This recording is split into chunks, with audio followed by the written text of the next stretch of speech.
Good morning and welcome sa atin pong Bread Talk kung saan atin pong pinag-aaralan ang salita po ng Diyos maging ang buhay ng atin pong Panginoong Jesus. Well, para po sa mensahe na pinagkalab sa atin ng Panginoon ngayong pong umaga, ito po ay nasa Matthew chapter 24 verses 45 to 47. Mga kapatid, malapit na ho tayong matapos sa book of Matthew. Kaya nga sana hanggat maaari, lagi po ninyo kong samahan sa atin pong ginagawang pag-aaral every morning. Well, ito po ang sabi ng mga talata. Who then is a faithful and wise servant, whom his Lord hath made ruler over his household, to give them meat in due season? Blessed is that servant whom his Lord, when he cometh, shall find so doing. And verily I say unto you, that he shall make him ruler over all his goods. Well, the title of our topic for this morning is The Faithful and Wise Servant. Napakahalaga po mga kapatid na ito po ay maintindihan natin sapagkat bawat isa po sa atin ay nasa paglilingkod sa gawain po ng Panginoon. Hindi naman ho kasi yung mga leaders lang ang naglilingkod. Hindi lang naman ho yung mga may position sa church ang pwedeng magamit para sa gawain. Naniniwala po ako, bawat isa po sa atin ay pwedeng gamitin at dapat naglilingkod sa atin pong Panginoon. Kaya nga maganda maging klaro po ito sa ating lahat. Na tayo pong mga nasa gawain, tayo pong mga niligtas ng Panginoon, makita nga tayo po merong ginagawa sa ministry. Napakahalaga po yan, mga kapatid, sapagkat bawat isa po sa atin ay pinagkatiwalaan ng Panginoon sa kanyang gawain. Yun nga lang po, magkakaiba ho tayo ng pwedeng magawa. Pero ang mahalaga, bawat isa po sa atin dapat nakikita na mayroong ginagawa. Kaya nga, kung titignan natin, sino ba yung faithful and wise servant? Nilinaw ho yun ng mga talata. Balikan lang po natin para may idea po kayo. Sabi po ng verse number 46, ito ho yung sabi, nung talata, Blessed is that servant whom his Lord, when he cometh, shall find so doing. So, ibig sabihin, mapalad at pantas daw yung naglilingkod sa Panginoon at nananatiling may ginagawa habang wala pa ang ating Panginoon. Para meron po kayong magkaroon na kayo ng idea kung ano po ba yung ibig sabihin nito, mga kapatid. Ito po ay patungkol sa paglilingkod sa Panginoon na kaya kung minsan iniisip natin baka may mga taong dapat nakakaalam at nakakakita nung ginagawa natin. Yun nga lang, kung minsan hindi ho nila nalalaman. Di nila nakikita na may ginagawa tayo. Mga kapatid, wag ho kayong mag-alala sapagkat ang totoo naman talaga nito, ang atin pong mga ginagawa dapat para po sa Panginoon. Hindi man makita ng mga taong sa tingin natin, dapat malaman yung ginagawa natin. Wag ho kayong mag-alala sapagkat ang Panginoon ay nakatingin at nalalaman niya yung lahat ng ating mga ginagawa. Kaya nga kung ang tao hindi ho tayo nare-recognize, yung mga tao hindi nila nalalaman kapag tayo po may sakripisyo at may ginagawa, mga kapatid, ito ang magandang assurance sa ating lahat. Ang Panginoon ang nakakaalam. At siya naman talaga dapat ang dahilan ng lahat ng atin pong mga ginagawa. Kaya nga mga kapatid, magandang paalala po ito para po sa ating lahat. Well, para magkaroon lang po kayo ng idea patungkol po sa context nito pong chapter na ito. Mga kapatid, ito po patungkol sa pagbabalik ng ating Panginoon. Tanong po ng mga alagad at ng mga disipulo, ano po yung mangyayari kapag sinira yung templo at itinayo muli at bumalik ang Panginoon? Kaya nga ito ho ang dinitalye ng Diyos. Ano po sa mga sumusunod at naglilingkod sa Panginoon? Kaya nga mga kapatid, ito ho ang ating magandang panghawakan. Sabi ho ng verse number 44, pakinggan po ninyo, ito ho yung sinabi ng Panginoon sa kanila. Therefore be ye also ready, for in such an hour as ye think not, the Son of Man cometh. Ibig sabihin, yung faithful and wise servant, ang iniisip niya may babalik na Panginoon. Hindi nga lang natin alam. Kasi kadalasan, ito ang nangyayari. Ang nasa isip natin, tayo yung mga naglilingkod o may mga ginagawa, naku, hindi pa yan babalik. Matagal pa yan. Hindi pa yan mangyayari. Yun ho, kaisipan ng isang mangmang. Yun ho yung kaisipan ng isang tamad na naglilingkod. Kaya nga, kung ikaw faithful and wise, ang lagi mong iisipin, baka bumalik agad ang Panginoon, abutan ako na wala akong ginagawa. Ang ibig sabihin, yung matalino at tapat na naglilingkod, laging ang iniisip niya, baka abutan siyang walang ginagawa. Yun ho yung talagang wise. Ang masarap pag tayo po ay nakita ng Panginoon sa kanyang pagbabalik, yung makita pong busy tayo sa gawain ng Panginoon. Kasi nga, sabi ho ng verse number 44, sa hindi ho natin sukat akalain, sa hindi ho natin nalalaman, ang Panginoon ay babalik. Kaya nga mga kapatid, kung talagang tayo po nasa paglilingkod, siguraduhin natin na tayo tapat, siguraduhin natin na tayo ay mayroong kapantasan. Huwag ho nating payagan. Baka mamaya sa isang araw na tinamad pa tayo at hindi ho tayo nagkaroon ng pagkakataong maglingkod, tsaka doon pa bumalik ang Panginoon, nakakalungkot mga kapatid. Sa haba ng ating nilakbay sa ministry, sa tagal natin sa gawain, yung araw na yun, doon pa tayo nakita na walang ginagawa. Kaya nga kung talagang tayo faithful and wise, keep doing. Lagi ho natin gawin na tayo maging busy sa gawain po ng Panginoon. At ito ho yung mga bagay na pwedeng makita natin sa mga tapat at pantas na naglilingkod sa Panginoon. Number 1, diligent servant. Kasi po, kung alam natin na mayroong babalik na Panginoon, mayroong babalik na Master, mayroong babalik na Lord ng buhay po natin, mga kapatid, siguraduhin po natin na tayo po ay mayroong ginagawa. Kasi ang totoo po niyan, kung titignan natin, mga kapatid, dito ho sa ating passage, malinaw in verse number 45, who then is a faithful and wise servant?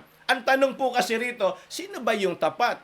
Sino ba yung merong karunungan o kapantasan sa kanyang mga ginagawang paglilingkod? Sinagot ng verse number 46, hindi ba yung ginagawa niya palagi ay yung gawain na ibinilin sa kanya ng kanyang master o ng kanyang Panginoon? Tandaan po ninyo mga kapatid, hindi ho tayo susukatin kung gaano ho tayo kayaman. Hindi ho tayo susukatin kung gaano tayo katalino sa atin po mga naabot sa ating buhay. Ang susukatin po sa atin ng Panginoon ay yung gawain na ibinilin sa atin paano po natin ito ginawa habang wala ang Panginoon. Kasi ho, ang issue po rito, hindi yung secular attainment. Hindi ho yung kung ano yung possessions natin sa buhay. Kung gaano ba tayo yumaman, gaano tayo naging sikat. Ang issue po rito mga kapatid, yung gawain na ibinilin sa atin, paano natin ito binantayan, paano natin to inalagaan, paano natin to kumaga inaruga at inasikaso at minahal. Mga kapatid, ang tinutukoy po natin dito, ministry. Wala hong masama na tayo maraming pangarap at ambisyon sa buhay, pero wag ho nating makalimutan na may nakakapit sa buhay natin na gawain po ng Panginoon. Maganda ho, balansihin natin. Kung tayo'y nangangarap para sa ating sarili, maganda ho siguro, mangarap din tayo para sa gawain po ng Panginoon. Maganda rin po siguro na kung tayo abala sa maraming bagay, maging abala rin ho tayo patungkol po sa gawain ng Panginoon. Naalala ko lang, hindi ba't itong si Maria at si Martha, nung dinalaw sila ng Panginoon, hindi ba't naniniwala tayo na mahalaga po ang pagkaing pisikal?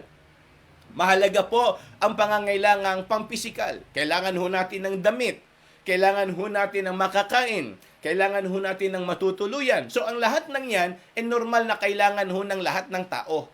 So kaya nga sa Matthew chapter 6, mga kapatid, yan po yung hinahanap ng mga hentil. Yan po yung hinahanap ng mga taong wala sa Panginoon. Pero anong sabi ng Panginoon sa kanila? Kung ako ang inyong uunahin, ang aking kaharian at ang aking katwiran, ang lahat ng yan ay idadagdag ko sa inyo. Ibibigay ko sa inyo. So meaning, ang Panginoon hindi ho nagdadamot ng mga pangangailangan natin. Yun nga lang, mas pinili ni Maria na siya po makinig sa paanan ni Jesus kesa magluto na kagaya ni Martha na maging abala para ipakain sa pisikal na katawan. Mga kapatid, naniniwala po ako, maganda siguro makita natin dito, ano po ba dapat talaga ang inuuna natin sa ating buhay? Sino po ba talaga ang dapat sinusunod natin sa ating mga buhay? Kaya nga, mga kapatid, naniniwala ako, yung faithful and wise servant, hindi ho tamad. Diligent servant. Laging merong ginagawa at ginagawa niyang abala yung kanyang sarili sa gawain ng Panginoon. Yan ho yung una. Pangalawa, hindi lang po diligent but also determined.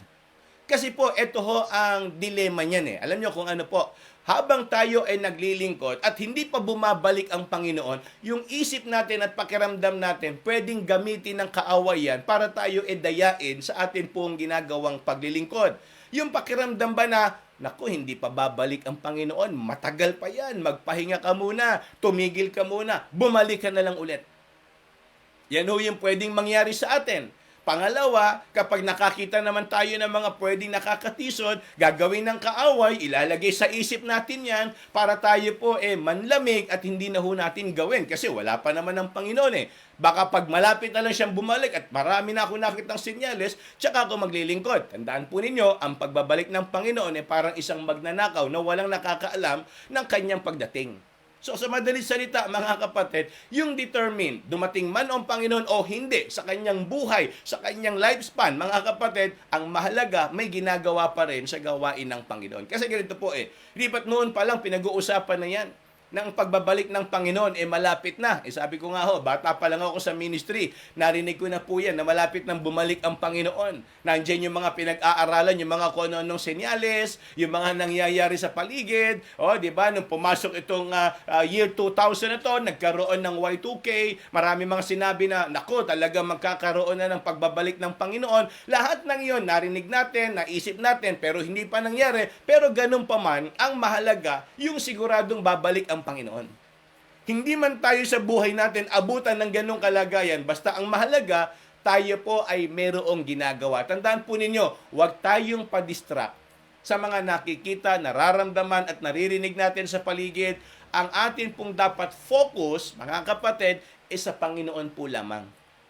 Siya po ang atin pong tignan sapagkat siya naman talaga ang ating Lord and Master ng atin pong mga buhay. Kaya nga mga kapatid, maging determinado tayo sa ginagawa natin. Yung huwag tayong basta-basta kagad susuko, huwag tayong basta-basta bibitiw, at huwag tayong titigil, lalo pat kung hindi naman sinasabi ng Panginoon sa atin. Kaya nga mga kapatid, yan ho yung faithful and wise servant. Tandaan ninyo, dapat lagi nating iniisip na yung ginagawa natin hindi ho sayang sa harapan po ng Panginoon. And last but not the least, here we can see the delightful servant. Ito ho yung naglilingkod sa Panginoon na talagang nagbibigay kaluguran sa Panginoon. Kasi ang gusto ng Panginoon, kaya nga sabi po ng Bible, kumbaga, ikaw na naglilingkod sa Panginoon na may katapatan, anong sabi ng Bible? Siya ang gagamitin at ilalagay ng Panginoon doon sa magandang posisyon. Tignan po ninyo, verse number 47. Verily I say unto you, that He shall make him ruler over all His goods. So, ang Panginoon, pag natuwa, sigurado po ako meron siyang ibibigay at gagawin. Kaya nga tandaan po ninyo, gaya ng sinabi ko kanina, hindi ho pwedeng mabaliwala sapagkat sabi ni Apostle Paul sa mga taga-Korinto, your labor is not in vain. Sa Hebreo, ang sabi ng Bible, God is not unrighteous to forget your work and labor of love. Hindi siya liko na kagaya ng tao na pwedeng dayain o maging iba ang damdamin sa ginagawa natin. Ang Panginoon, ang sabi ho ng Bible, siya po tapat at totoo na nangako sa atin na kung sakaling tayo po ay abutan niyang naglilingkod, mga kapatid, siya po ay merong ibibigay na gantimpala. Dito pa nga lang sa lupa, pwede na natin pong tanggapin yung reward kung tutuusin. Pero ang totoo niyan, insentibo pa lang po yan. Incentives pa lang po yan. Kumbaga, consolation pa lang yan. Ang reward talaga natin ay nandoon po sa langit. Sapagkat sa langit ho natin makakamtan ang lahat ng gantimpala ng ating pong mga ginawa at ipinaglingkod sa Panginoon. Kaya nga para po sa ating paglulundo, ito ho yung magandang talata para po sa ating lahat. Sabi po ng Revelation chapter 22 and verse number 12, And behold, I come quickly, and my reward is with me, to give every man according as his work shall be. Remember, lahat po tayo na may ginagawa at ginasakripisyo para sa gawain, sabi ho ng Bible, my reward is with me. To give every man. Ibig sabihin, sa lahat ng naglilingkod, ito po ang tatanggapin natin. Sabi ho ng Bible, my reward is with me. Kaya nga, garantisado, more than 100%, pagbalik ng Panginoon, yung reward ay ibibigay sa mga tapat at pantas na naglingkod sa Kanya. Kaya nga, mga kapatid, Jesus also promised that He will be rewarded for our diligence. The servant served the master. The master knows how to take care of and reward the servants. Tandaan ninyo, mga kapatid, sa lupa, alam na mga boss natin kung paano tayo bigyan ng bonus, incentives, or favor. Naiisip yan ng mga boss sa lupa na alam naman natin hindi naman sila Diyos, hindi sila makadiyos, at hindi sila kagaya natin. Naiisip ng tao yan in general. So how much more yung Panginoon na nakikita pati laman ng ating puso? Pwede bang yung tapat na naglilingkod? Pwede bang yung totoong nagmamahal sa Panginoon mabaliwala yung kanyang ginagawa? Tingin ko po, mga kapatid, malabong mangyari. Imposibleng mangyari. Bakit po? Sapagkat ang sabi ng Bible, He is faithful and true. Siya po ay tapat at totoo sa kanyang mga sinabi, sa kanyang mga pinangako, at naniniwala tayo na ang lahat ng ito ay tutuparin at gagawin ng ating Panginoon. Kaya nga sana sa umagang ito, tunay po na tayo ay napagpala ano po, ng salita ng Panginoon. At ito po ulit, mga kapatid, fill in the blanks ulit tayo. Fill in the blanks. Kaya nga, siguraduhin ho ninyo yung inyo pong sagot. Ito ho ang ating fill in the blanks. Ngayon pong umaga, in verse number 46, Blessed is that servant whom his Lord, when he cometh, shall find so blank. Okay? So ulitin po natin, verse number 46.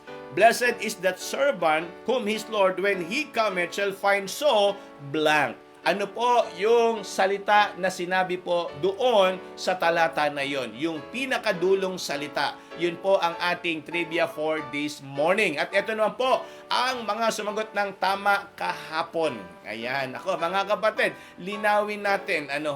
Ang tamang sagot po sa ating trivia yesterday ay humble.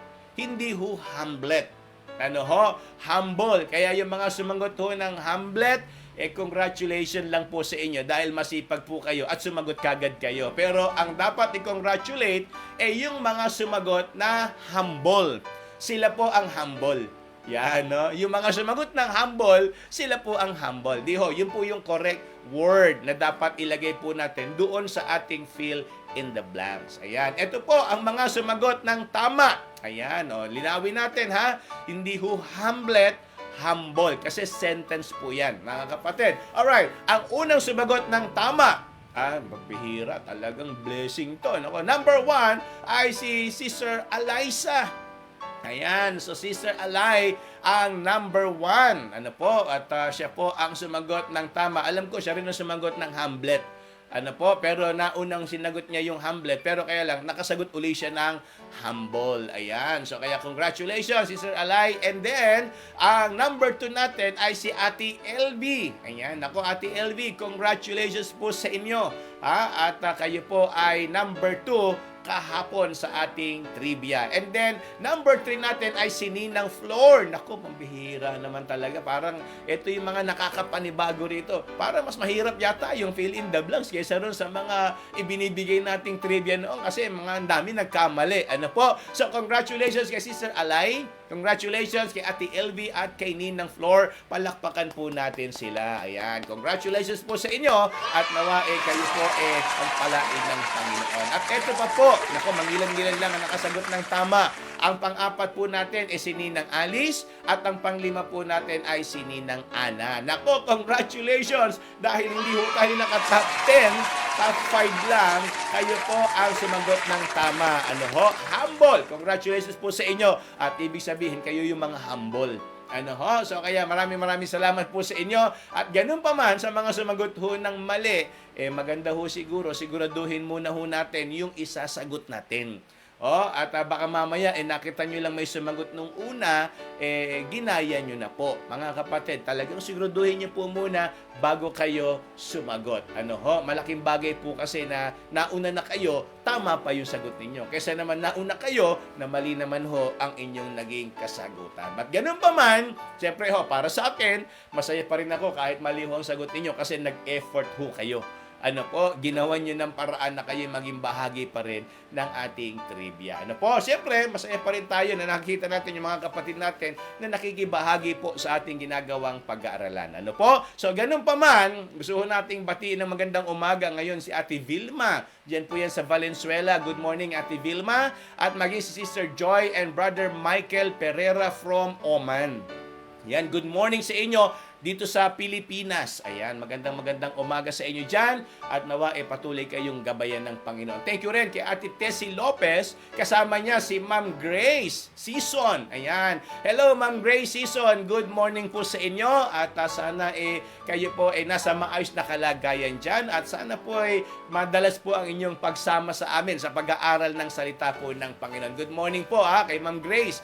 Nakasama ni Ate Tessie. Dyan po yan sa Barangay 12 sa Letre, Caloocan. Ayan, good morning po sa mga nandyan sa lugar po nila Ate Tessie. And ganoon din po kay Ate Milet De Lara ng East Bagong Barrio. Good morning, Ate Milet. Thank you for watching. And ganoon din po kay Mama Pemina O, Femina Suarez. Ayan, good morning, Ma'am Femina. God bless po sa inyo. Ayan, maraming salamat. At syempre, pasaya rin tayo. Kasama natin si Bernadette Quinto. Diyan naman po yan sa Taiwan. Ayan, good morning din sa inyo. Diyan, sa mga nasa Taiwan. Dito sa Pilipinas, umaga. Hindi ko alam kung anong oras sa Taiwan. Umaga, pag-pray natin na sana'y talagang lagi makasama si Bernadette sa pag-aaral natin ng salita ng Panginoon. And don't forget, mga kapatid, malapit na po ang ating anniversary, yung pinagpe-pray natin na completion ng ating project sa church, sana talaga matapos na po. Wag nang abutin ng malapit pa sa linggo. Kumbaga, ngayon pa lang, mai-work out na po natin lahat. So, kaya, yung atin din pong pinag-usapan sa pagkain sa anniversary, don't forget, mga kapatid, at yung atin pong prayer meeting mamaya. Ito po ay prayer meeting para po sa ating anniversary. Kaya nga, ngayon pa lang, pinapauna ko na po sa inyo, yung atin pong prayer meeting mamayang gabi ay, kumbaga, intended po ito para sa ating anniversary sa Sunday. Kaya nga ako po excited na sa gagawin ng Panginoon. At mga kapatid, maganda ho siguro, maramdaman din ho ng Diyos na tayo talagang mayroong marubdob na pagnanasa na maging matagumpay yung kanyang gawain sa darating na linggo. Bawat isa po sa atin, sana'y magkaroon talaga ng partisipasyon.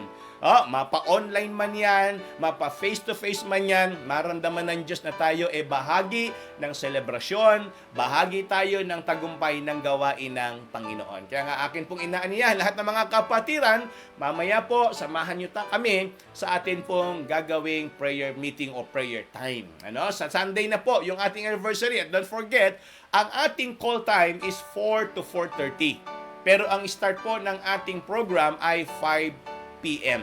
Ayan po, nililinaw natin para mas maganda. Maaga tayo. Baka mamaya, nandiyan na po si Bishop, nandiyan na po yung speaker natin, wala pa po tayo. Hindi pa ho tayo dumarating. Mauna po yung bisita. Huwag naman ho sanang ganun ang mangyari, mga kapatid.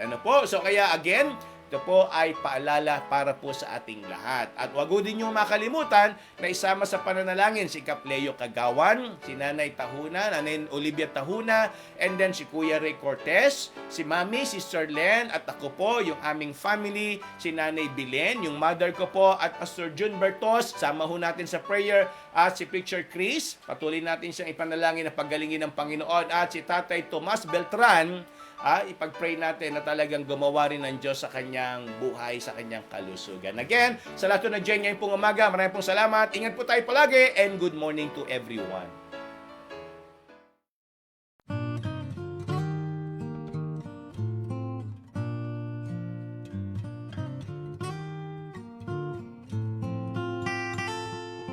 Father of lights, giver of gifts, there is no shadow in you.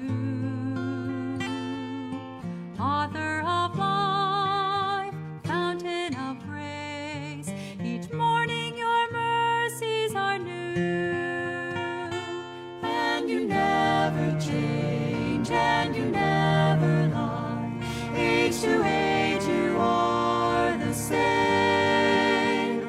I will trust in you, all your faithfulness, for I know you never change.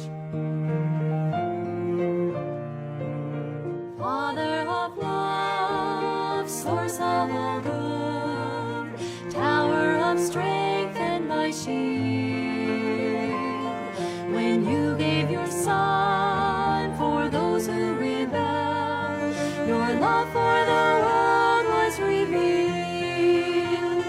And you never change, and you never lie. Age to age you are the same. I will trust in you, all your faithfulness, for I know you never change.